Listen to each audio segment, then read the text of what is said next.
Damn.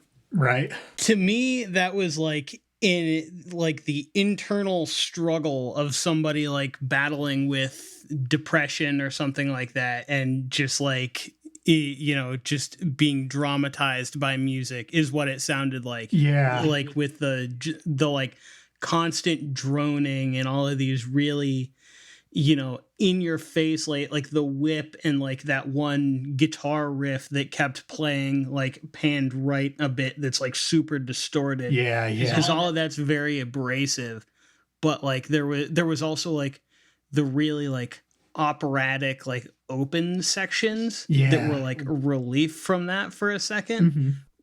which kind of made you know again, I'm talking about dynamics because it's so important in music, because both of them make the other feel so much more abrasive or so much more open, going back and forth between them. Absolutely. I found this song over the summer when I was trying to find music to like animate to like work on some Okay. animation. And yeah, I was just perusing my way through like Sun's discography, and I so they have like a handful of collaboration albums, and they have another one with the Japanese noise rock band Boris, and which is a phenomenal album.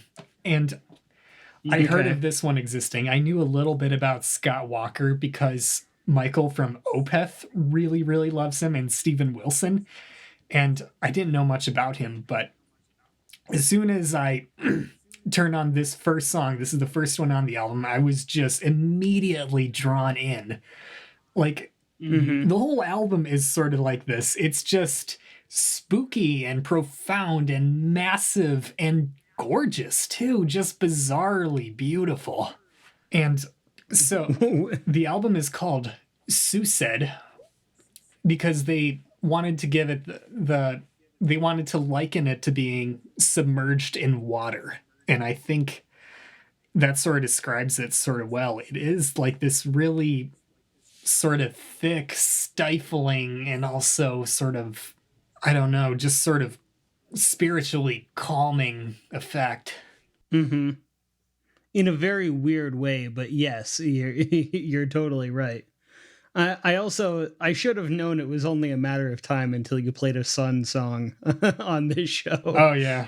Yeah, I was thinking about playing another sort of connected song to Sun because they work with this Mm-hmm. producer regularly named Randall Dunn.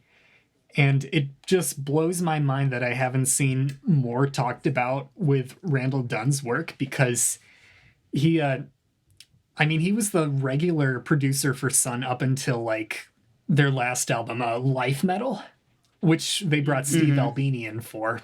But like, he's a phenomenal, not only a producer, but also an engineer. He, and it translates really well to like other genres. Like, there's this folk singer that I really love named Marissa Nadler, and she makes the Mm-hmm. most ghostly, like haunted sounding, gorgeous folk music. Just and it's just so thick with like mellotrons and strings and multi-tracked guitars and huge churchy reverbs. But yeah, getting back to Scott Walker, he sort of started.